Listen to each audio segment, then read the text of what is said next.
Bakit nga ba hindi dapat agad-agad na mag-home loan ka sa bangko? Sa panahon ngayon, marami sa atin ang nagnanais magkaroon ng sariling bahay. At ang pagkuha ng home loan sa bangko ay isa sa mga paraan para ma-achieve natin ang dream house natin. Pero dapat pag-isipan mo munang maigi ang pag-utang sa bangko. Nandito ang 8 reasons bakit dapat magdalawang isip ka na mag-home loan sa bangko. Number 1, mataas na interest rates. Ang interest sa mga bangko ay parang clickbait. Sa umpisa, mababa ang interest nila kaysa kay Pag-ibig. Pero mababa lang yan sa umpisa. Para sila ang piliin mo versus magpag-ibig ka. O-offeran ka nila ng mababang fixed rate, syempre bababaan nila ito compared kay Pag-ibig para maisip mo na mas mababa talaga sila. For example, ang interest rate nila sa fixed rate na 3 years or 5 years ay 6% versus sa Pag-ibig na 7%. Pero after ng fixed rate mo, yearly ang itataas nilang rate sa'yo. In my experience, dodoblehin nila ang rate mo. For example, kung nag-start ka sa home loan mo ng 5% interest, ang itatalo ng interest rate mo ay almost doble na 10%. In our case, naging 9.8% ang interest rate namin. So in the long run, sobrang mapapamahal ka sa bangko versus sa Pag-ibig na fixed rate ang interest. Number 2, yearly increase of rates. Ang home loan sa bangko ay meron fixed rate sa first 3 to 5 years. Meaning, if ang pinili mo ay fixed rate na 3 or 5 years sa mortgage mo to pay ng 20 years, this means na yung first 3 to 5 years na loan mo ay fixed ang interest.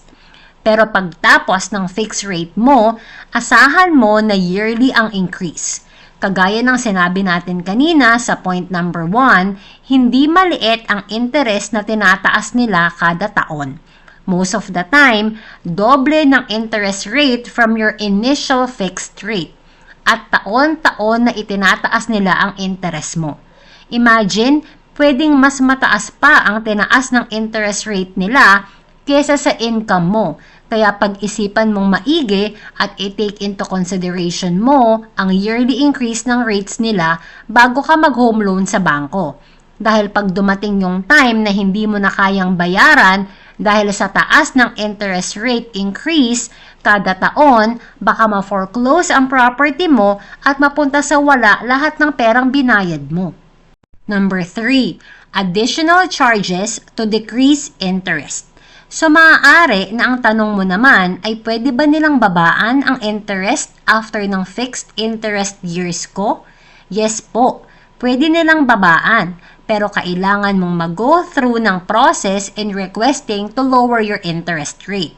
Siyempre, lahat ng galawan sa bangko may bayad. So pag nag-request ka ng mas mababang interest, kailangan mo munang magbayad ng 3,000 pesos para i-check nila kung pwede nilang babaan yung interest rate mo. At ito ay walang guarantee kung maa-approve.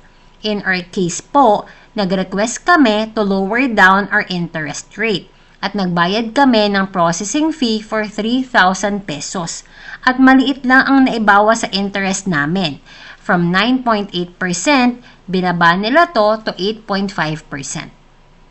Number 4, additional charges upon approval. Madami din fees kang babayaran sa bangko bago ka makapag-apply at ma-approve. Mas marami kaysa sa Pag-ibig. Upon application, magbabayad ka ng appraisal fee around 5 to 6,000 pesos depende kung gaano kalayo yung property na gusto mong bilhin sa branch nila.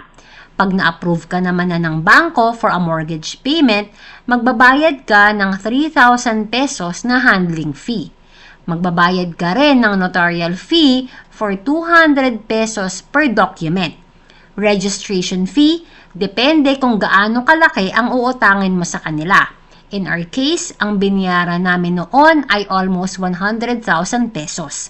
Need mo din magbayad ng doc stamp tax. Siyempre, yung credit life insurance at fire premium, dapat ready rin ang pambayad mo dyan. Yung amounts na yan ay dapat on hand kasi upon signing the contract, need mo bayaran lahat yan para ma-process nila ang home loan mo. Number 5, additional charge for early termination. Sabihin naman natin na bigla kang nagkapera at gusto mo nang bayaran ng buo ang utang mo. Siyempre, ang saya nun dahil after so many years, makakalaya ka na sa home loan payment mo. But wait, may ibang bank ang may early termination fee na kailangan mong bayaran. Yung iba namang bangko, walang early termination fee pero merong one-time processing fee na 3,500. Dahil uulitin po natin, bawat galaw sa bangko ay kailangan bayaran mo. Number 6, mabilis na foreclosure. Sa bank compared sa pag-ibig, sobrang mabilis mag-foreclose ng property. In 3 months ng default mo sa payment, there's a huge possibility na i-process na nila ang default payment mo for possible foreclosure versus sa pag-ibig na mas matagal yung pag-process nila ng foreclosure. Siyempre, lahat naman tayo ayaw natin ma-foreclose yung binili nating property. Pero may mga unfortunate life events na nangyayari sa buhay natin nagkukos ng non-payment natin. So if sa bank ang home loan mo, for sure, mabilis ma-foreclose yan if ever hindi ka makapagbayad sa kanila. So, think twice kung sa bank ka maglo-loan ng bahay or sa pag-ibig. Number 7, mas mahirap na requirements. Mas mahigpit na mga qualifications ang mga bangko para sa pag-approve ng mortgage kesa sa pag-ibig. Siyempre, titingnan nila ang capability mo magbayad.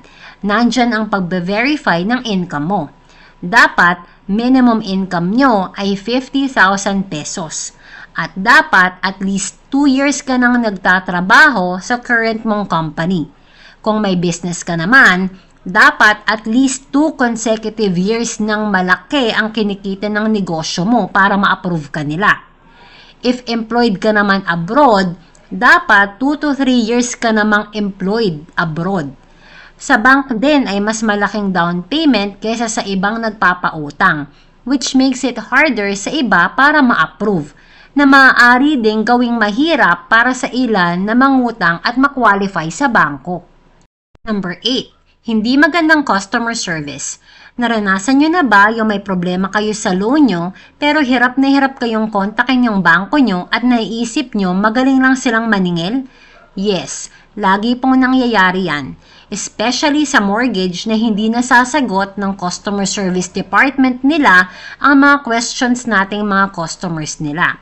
Sasabihin nila sa atin na sa loans department kayo tumawag dahil sila lang ang may access ng account nyo at maraming pasa-pasa bago ka talaga makausap ng taong makakatulong sa inyo. Bago ka magdesisyon ng pagkuha ng home loan sa bangko, dapat munang timbangin ng mabuti ang lahat ng aspeto at paghandaan ang mga posibleng challenges at risks na maaaring dumating kasabay ng pag-home loan mo sa bangko. That's it for today mga kabos, mga kamama. I hope day by day natutulungan ko kayo to be more intentional with your money para in the future together we can all build generational wealth para sa pamilya natin. Good luck!